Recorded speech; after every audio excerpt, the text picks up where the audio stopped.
Looks like it's the top of the hour, and I got a lot of very important people in here, so I want to be very conscious of your time here. I appreciate you blocking off some time for me this morning. This is kind of something new for me in IoT, but based off some feedback from talking with some great people amongst yourselves that I think we've kind of assumed and kind of been relaxed that everyone kind of knows the what and the why of IoT, what we're here for, what it's used for. And so I wanted to kind of change that and use this time as kind of just an education for new agency heads, new IT folks on where we came from, what we're doing here, and how we're here to help you and help the state. I think I'm going to kind of package this up as kind of my new welcome packet and try to do it more routinely for as long as I'm here, at least, for new folks that come in and out with all the changes we go through. So, again, appreciate you being here. Real quick, we're going to just cover kind of the basics on how we do the services, why that model is chosen, how that model works today, and then just some areas around where we're trying to get better aligned with you from the business side and help try to drive some of these strategies together. So we'll take the history. 2005, we were formed with 5 specific key areas of legislation. I happen to be one of the lucky individuals that was able to help with the consolidation after that legislation, and somehow I've been able to figure out a way to stick around and then ultimately convince the folks to allow me to lead this agency, which is something I'm very proud and excited and happy to do. But we're basically put in place to just set a strategic technology infrastructure for the state, manage the policies and the governance around that, and just ensure that everything that's done from a state perspective is viewed with an enterprise eye and a way to provide the most value for not just the state and the agencies, but also for the citizens. This is just a highlight of some of the key savings and efficiencies from that major consolidation effort that went along. A lot of this was done with a lot of hard work from your agencies as well as the newly created IoT. It was a major effort, but there were some truly substantial and truly really big things that were achieved from this effort that has helped to set our state up to be honestly one of the leaders in this area, from not only from an IT perspective but also just from a fiscally sound perspective and how we spend and how we utilize IT. So something that we all should be very proud of, but just wanted to make sure we don't forget some of that history that kind of led us to where we are today. So when I was appointed in 2015, I tried to set a standard for my agency. It started with our vision and mission, and this is our current one. You can find this on our website. And the reason I say current is only because I'm constantly seeking feedback internally and externally on what the needs are from the agencies and from the state. And I just want to make sure that our agency stays focused and stays aligned with that and continually looks at that to make sure we're adding value where we need to add value and that we're focused on the right things for the state. Along with that, when I came in, I set kind of 4 key goals that I thought were applicable for our agency and our responsibility to you as agencies and to the state around security, the relationship and partnerships with the agencies from a business perspective, empowering our state workers and our constituents through best technology, through good technology, through innovation, and then a just prioritization of IoT to be better equipped to help you get to your business objectives faster. Those are some of the key areas I pushed, and my executive team has been working ever since I set those out to make sure that anything internally that IoT does is somehow mapped in a meaningful way to one of those 4 goals internally. Just a quick snapshot of the IoT budget. For those that don't know, we operate off of the chargeback model, and so the number there is what we said that we spend to provide IT services for the state and its agencies for this past fiscal year.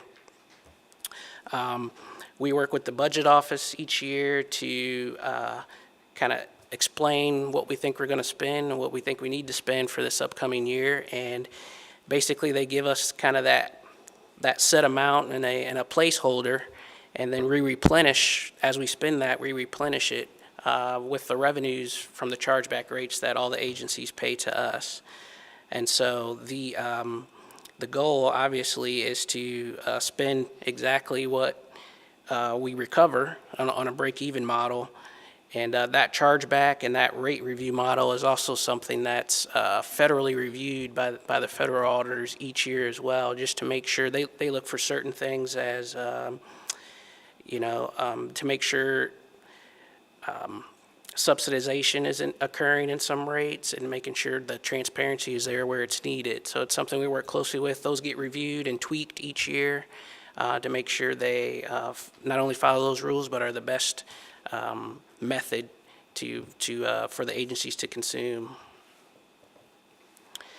Now, to calculate our rates, there's two major factors. There's costs, and then there's demand or consumption.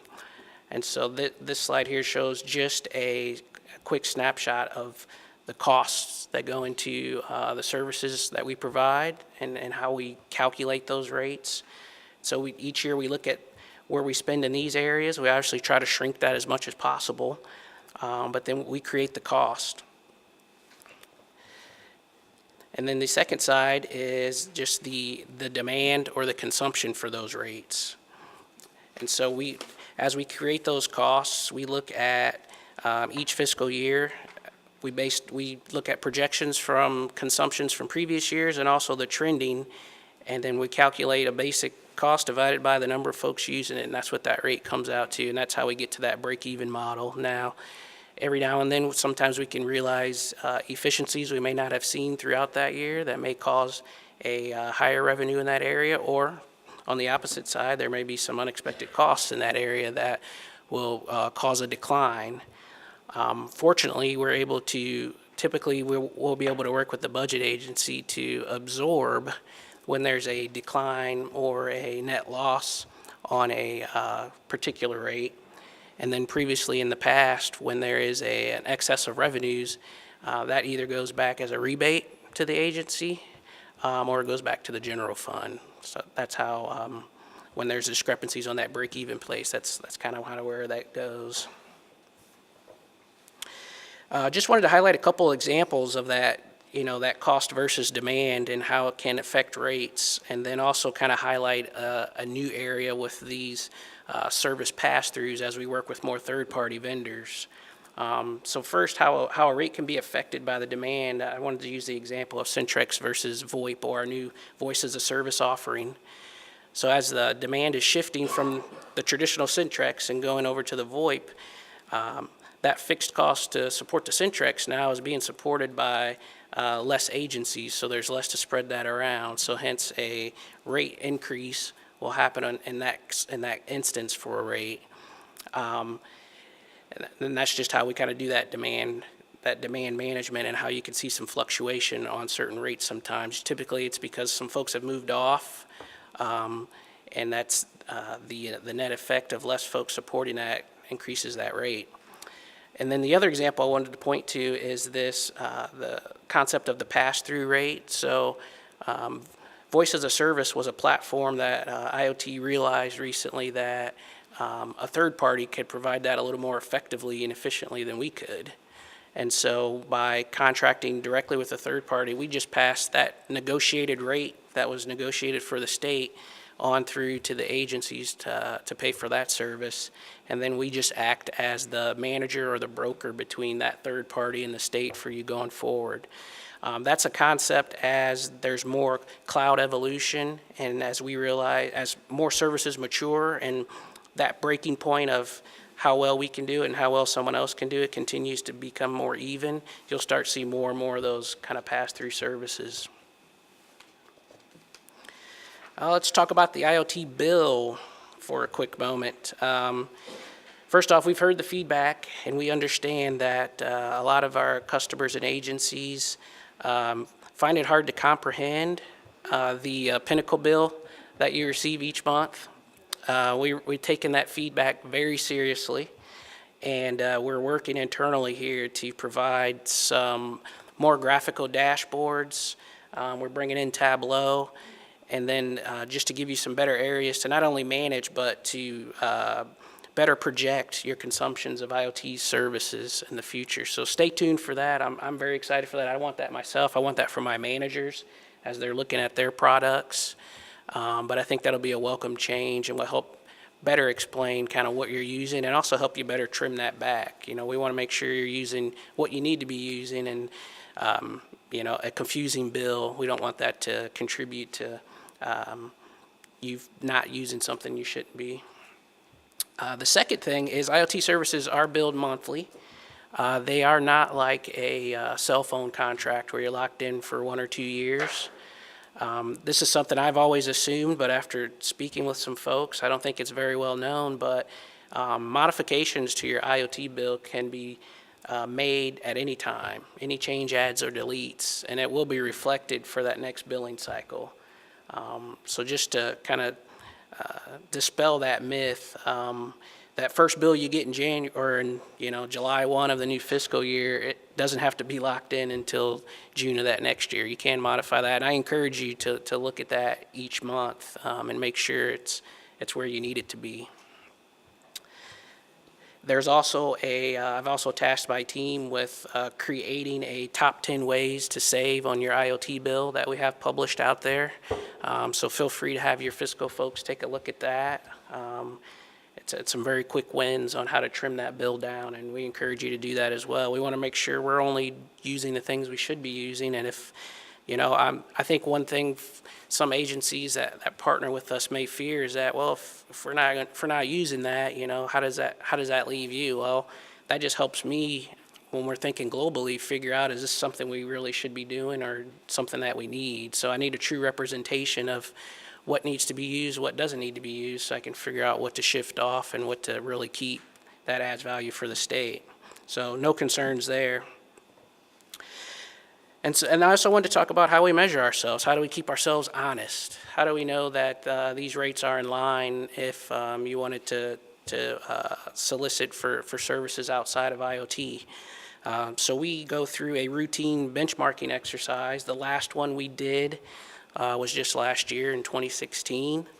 We worked with the Gartner Group this time, and they've done several things. What we wanted to benchmark was the costs, so what it costs us to provide all of the services to support the state, and then what do our rates look like? Our rates are in line with what similar entities providing their services. So, and the goal here really, and what I stress to the executive team and to the vendors, is we really truly want to know, are we good at providing a particular service? In those areas where we're not, we want to have a plan to look at how can we, A, get better at providing that service if we can, and if we can't, how can we find someone else to provide that service to the state better, and let us broker that and bring that in so that everyone can realize those benefits, and those are the goals. So the recent study showed that our spend is pretty good. It's less than the 25th percentile there for the comparisons groups that they chose. And so we feel like we're still in very good line with being able to provide services at a good value at this time. This just gives a quick list of all of some of the areas that we provide that they took a hard look at to make sure they were in line with what they're seeing out in the industries as well. So just wanted to give a quick snapshot of the rates that they looked at.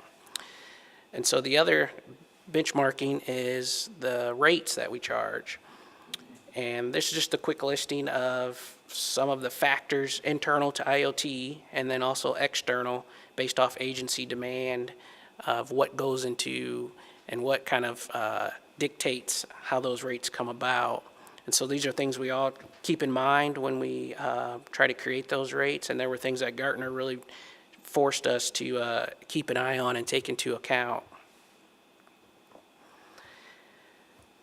This just is a quick snapshot of how they do the actual comparisons. So one of the questions I had, and then one of the questions I always get asked too, is how do you make sure you're being compared to something that's equitable to what we're here, apples to apples. And so they didn't pick just a similar organization and then compare it to all of our rates globally.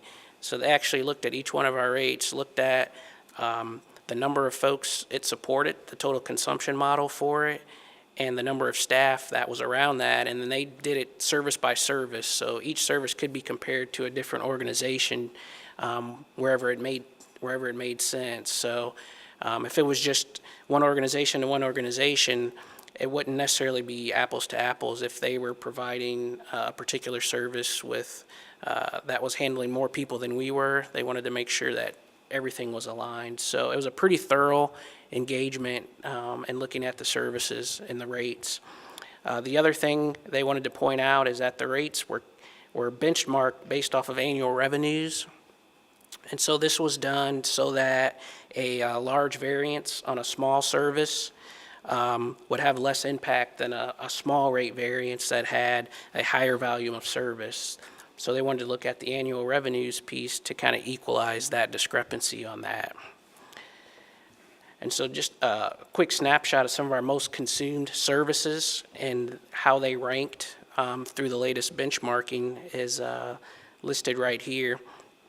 And I put 5 arrows there. So I put 3 green arrows in areas in where they had, based off analysis, found that IoT provided these services less than the 25th percentile.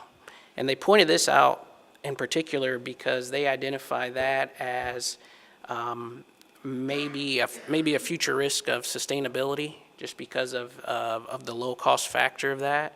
And so I've highlighted those not because we're going to be changing those rates, but because I really wanted to make sure that in that area that we have adequate support and that the support model and value model isn't suffering due to that. So we'll be looking at those to make sure the proper support mechanisms are there and so that it can sustain itself. And then I did highlight 2 red arrows as well in which we were higher than the average. And so those are 2 areas that I have challenged the teams with figuring out where do we need to get better, where can we cut some costs, where can we get creative in some areas, and drive that back down to either the average or below the average is preferred. And like I said, with each one of these exercises, if we get to a point through this exercise that we can't get it down to that level, then that's when we start looking at other alternatives, just to make sure that if someone else is doing it better, we need to figure out how they're doing it and either let them do it or teach us a different way to deliver that. So that's how we take these benchmarking exercises and how we use it to drive continuous improvement and changes within IoT to make sure you're all getting the best, not only the best service, but the best value for that service as well. And now I'm just going to let Robert talk for this group. So Robert has been in charge of the IN.gov program, which is another part of IoT's offerings and is another budget within IoT. I want to let him talk because he has a very intimate and in-depth experience with the program as he's managed it from the very beginning. And so I'll pass it over to Robert now. Morning. I'm Robert Paglia. I'm Chief Administrative Officer for IoT. I got into technology about 19 years ago. I have a degree in finance and economics. I took on technology because I don't like to wear ties or suits, so I'm slightly uncomfortable in my gear today. But thank you all for your time this morning. I know it's very valuable. So I'll be brief. As Dewand mentioned, I started my career 13 years ago at the state. I actually worked for INPERS as a technology manager, and then I took my first gig at IoT as the IN.gov program manager. IoT back in 2006 took over the IN.gov program from an organization called Intelenet. Some of you may or may not know about Intellinet, but it was an organization that was dissolved shortly after IoT took over the IN.gov program. So the way that the model worked when we took over the program is that it's very heavily transaction-based, and so the vendor at the time basically collected all the funds, and then at the end of the year they broke the state off a little bit of cash and they provided services. And there were approximately 15 resources that worked on the portal back in 2006. So we've basically, over the last 10 years, have completely flipped the model around, and the current vendor has a presence in 26 other states. We're the only state that has this particular model, and the model that we've done is we actually, the state, collect the funds, and then we provide them a fee for providing services to us, which makes a lot of sense to me. But back in 2006, the thing called the internet was kind of a mysterious thing, and no one really understood it, and that model worked. So it doesn't work here any longer.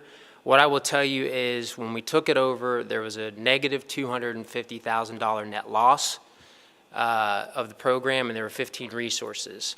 Today, we have over 50 resources, and we generate a net income of over $3 million on IN.gov.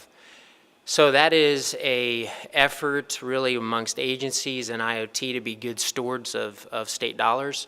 We've renegotiated the contract several times, so we've decreased our expenses as a result of that.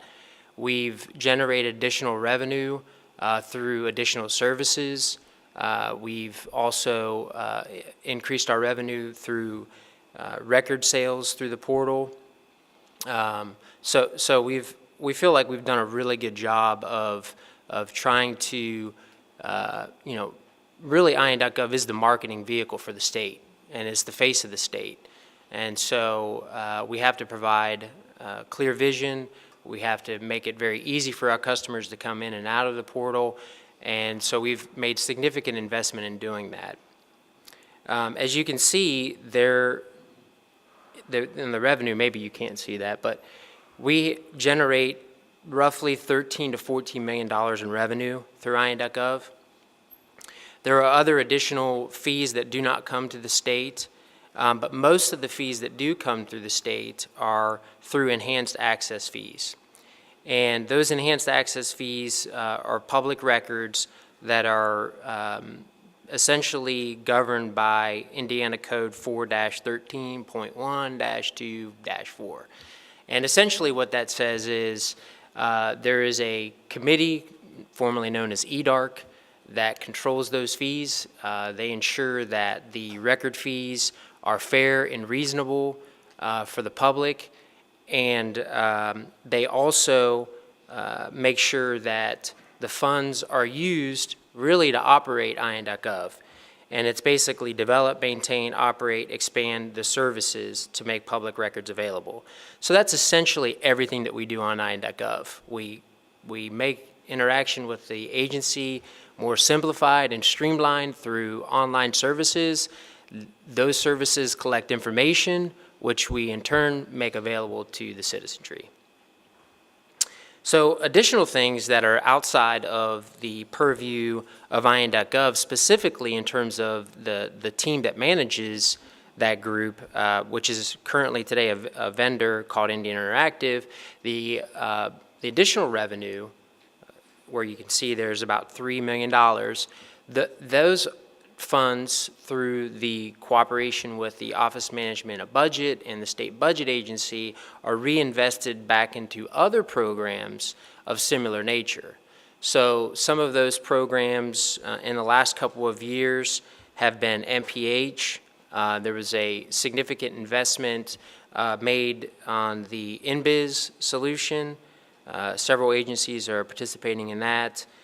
We've done everything from rewriting criminal history searches and bus inspections, PLA, licensing and infrastructure upgrades, just a whole host of different things. So I wanted to demonstrate on this slide that there is a disparity between what's collected and what's spent to manage IN.gov, but those funds are used to do additional things outside of the IN.gov program that follow the spirit of the statute. Clicker. So the services that are provided through IN.gov, and there's a lot of them, those fees as part of those expenses cover things like hosting, they cover web content management solution, they cover the design of all of the websites. So we have 300 agency websites that all have a common look and feel that is managed through an enterprise-wide content management solution that's called OpenText. It basically allows communication groups within agencies to essentially point and click and publish content to the website, which is a really big deal. We had, there's probably anywhere from between 40 and 60,000 web pages that are managed at any point in time through that solution. We provide site improve analytics, so agencies have tool sets that allow them to determine what customer came in, what browser they were looking at, how long they stayed at the website, where are they most likely to go, how long do they stay there, when do they bounce out, all those type of things. Zendesk, live chat, FAQs. If I could encourage you to really have your teams look at your FAQs, every month we get 90,000 FAQ reviews. That's every month. So if your agency has frequently asked questions, highly encourage you to get with them to get those questions on this site because there's a ton of traffic on it. And I'll just mention one other service. GovDelivery is another free service that we provide with those dollars. We send out about 900 emails every month to 3 million subscribers. So we have a huge Indiana base just in that subscription system alone. So the other team that I'll talk about that I have the fortune to manage is the GMIS. That stands for Government Management Information System. Not sure who came up with that name or why it's called that, but basically they're responsible for the PeopleSoft ERP solution. That team's budget is $16.2 million a year. 14.6 million of that is charged out to agencies.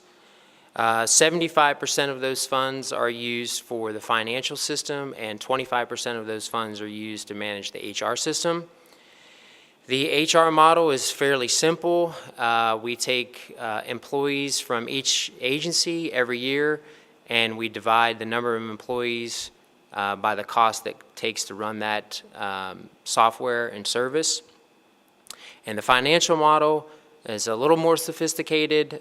Takes a lot more people to run the financial system. It's 75% of that $14.6 million budget. We have a reporting system through the GMIS solution that basically calculates all the transactions that the agencies use, and we disperse those fees to each agency based on those transactions. Unlike the other services that we provide at IoT, this is a fixed budget in any given year. So there's really no ups or downs. It's a constant until the next year we recalculate based on the previous year transactions. In 2014 through 2016, we did have some increases in the GMIS budget. I just wanted to bring those to your attention. Several of those things related to helping with performance. The GMIS solution was running on a Microsoft SQL backend. Probably means nothing to most of you, but it is Microsoft or PeopleSoft is an Oracle platform, and the performance was challenged with running on SQL, and so we moved it to an Oracle platform, and tremendously helped out the performance, not only for the user, but for jobs and various other things that happen in that system. Anyone who's ever managed or bought Oracle licenses understands why our budget went up, because it's very expensive to procure. Some other things that you may be aware of, the state used to, for the most part, shuffle papers around for contracts. gets very challenging because you get a manila folder on your desk and you don't know where it came from or why it's there, but you have to review it and sign it and then go hand it off to someone else to take it to 4 other agencies. Not very efficient process. So this system now, you can do electronic contracts and do signature process through that contract module, and at any time you can tell where a contract is. So that's a fairly big advancement for the state.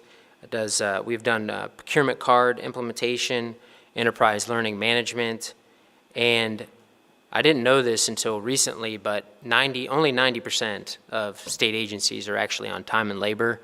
I thought it was all of state government, but my understanding is this year that our goal is to be at 98%. There will be a few outliers there, but so those are the things that we have done and implemented, which takes some level of resources to do.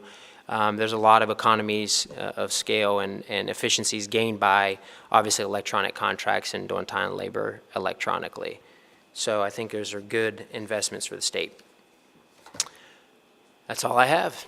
Thank you. Thanks, Robert. And so that was a kind of a recap. And when you think of IoT, and the reason we set up the presentation in this way, you can think of IoT as the core infrastructure services we provide as a program.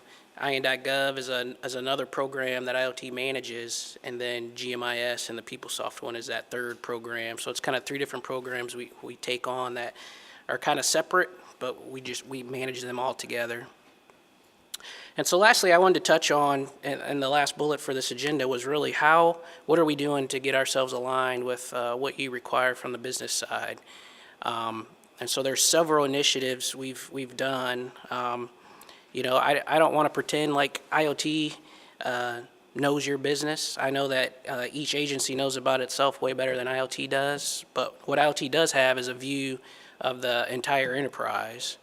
And so we're all part of kind of this enterprise that reports to the one CEO that kind of sits across the street. And so I'm trying to figure out, and each day we work on how to get my agency aligned with your agencies to get him his goals and to get you your goals as well. And so we're working with about 90 plus agencies right now, I believe, and we're always trying to meet that individual customer of each agency needs. And then we're balancing that with, you know, now more than ever now, the secure enterprise, but also just global efficient IT, and make sure that infrastructure as a whole is progressing the way it should be and keeping pace with the private sector and the trends out there, and balancing those at the same time. So that's what we struggle with, but I believe we can be better aligned and we can reach those goals together. And a few of the things I've put in place over the past year are going to try to assist with that. The first one there listed, and we have it published as well, is IoT's roadmap, and that's that transformation map that I mentioned, where all of the activity we're doing internally is mapped to one of those 4 main goals that I had on the previous slide: the security, the better partnerships with agencies, prioritization of resources, and empowering the customer and the citizen. So you can take a look at that actual activity from that link there and how all of our internal projects are moving towards that. And then what we've also done in tandem with that is we released what we want to really call the state roadmap.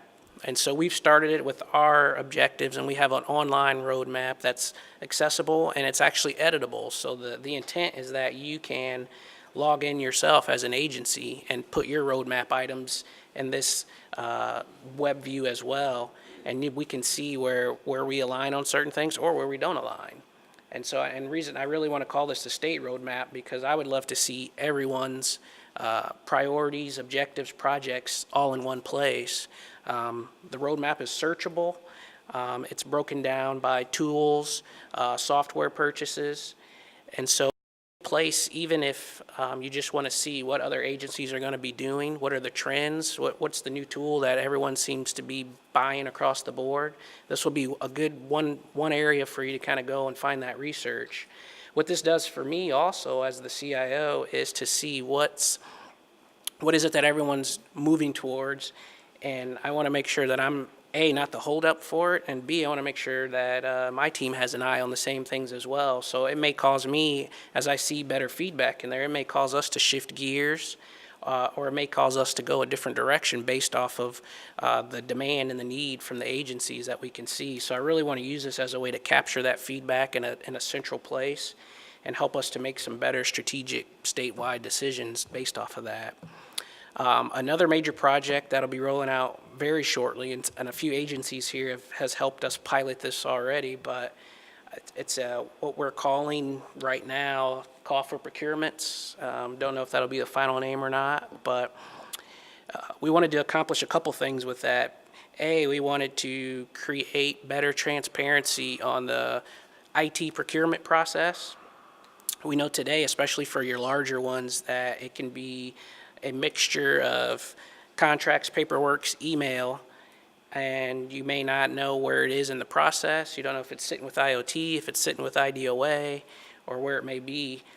This was our goal, to put a complete workflow that's visible and transparent to track that process all the way through.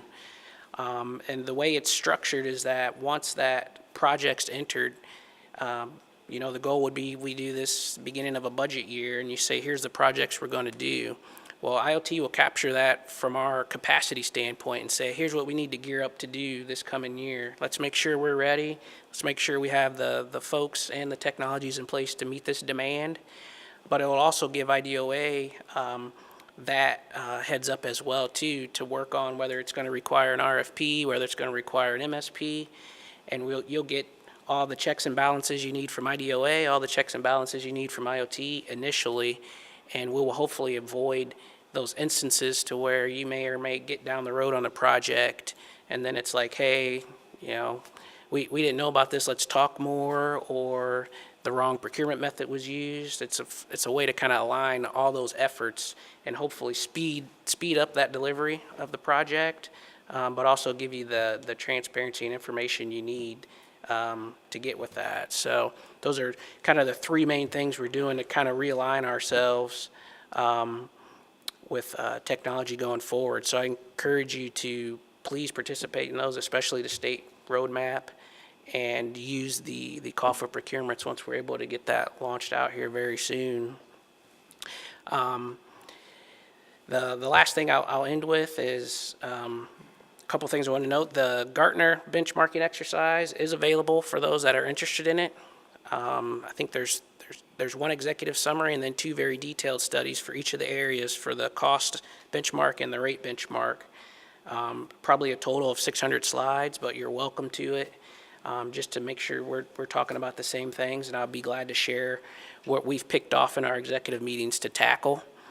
There's also the liaison program, to where if there's other questions based off of this presentation or things you need of me, feel free to reach out to me or reach out to liaison for any follow-ups or deeper questions based off this presentation. We wanted to keep it brief, so I tried to find that balance of how deep to go and how high level to stay. There's a ton going on and a ton that we do, but any areas you want to dig in deeper, just let me know. And like I said, I plan to use this as kind of an intro for new folks, kind of a welcome packet. But thanks for you for coming and allowing me to give it to you folks that are here already to start.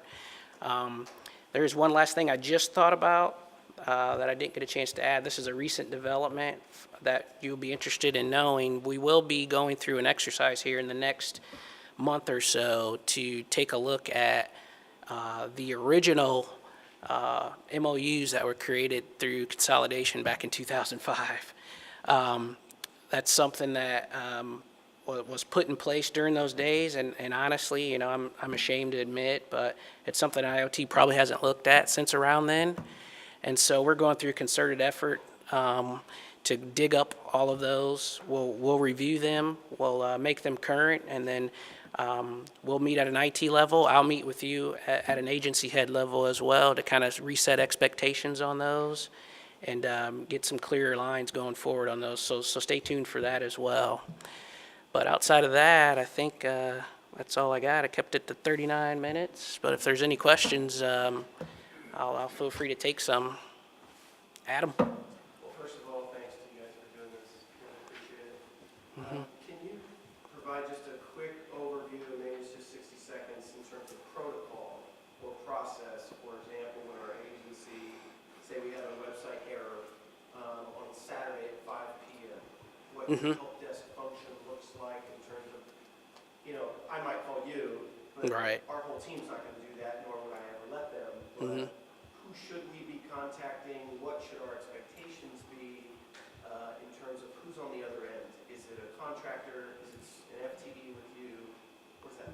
Yeah, sure. That's a great question, Adam, and that's another area we're probably not as clear as we should be on. So most of you probably look at our service catalog and you see the help desk is 6 to 6, and you're like, oh, I guess that's it after 6 now. But actually, that's not the case. So that same help desk number, if you call it after hours, goes to our operations. So we do have folks in the data center that monitor all the mainframe batch jobs and all those things 24/7.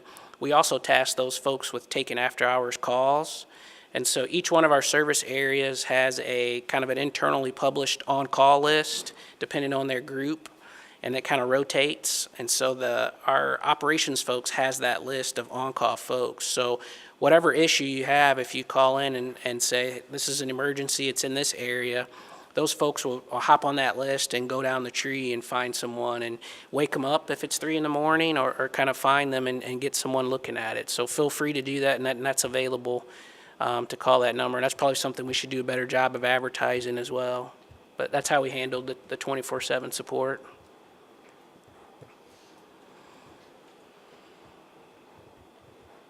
Yes. Is there a mechanism for folks to give you suggestions or thoughts or challenges that you have that technology is like? Is there a mechanism, an efficient mechanism that's not just email just?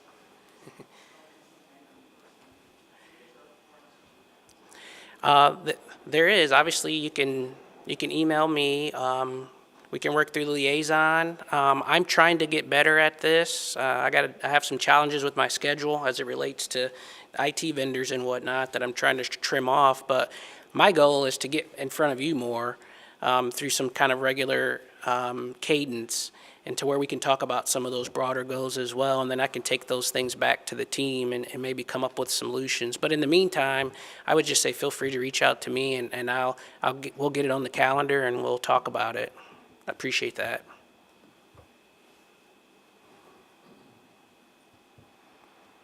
I think that's it. All right. Well, thanks again. I do appreciate all your time. I know it's precious, and thanks for allowing me to put this on for you. Thanks.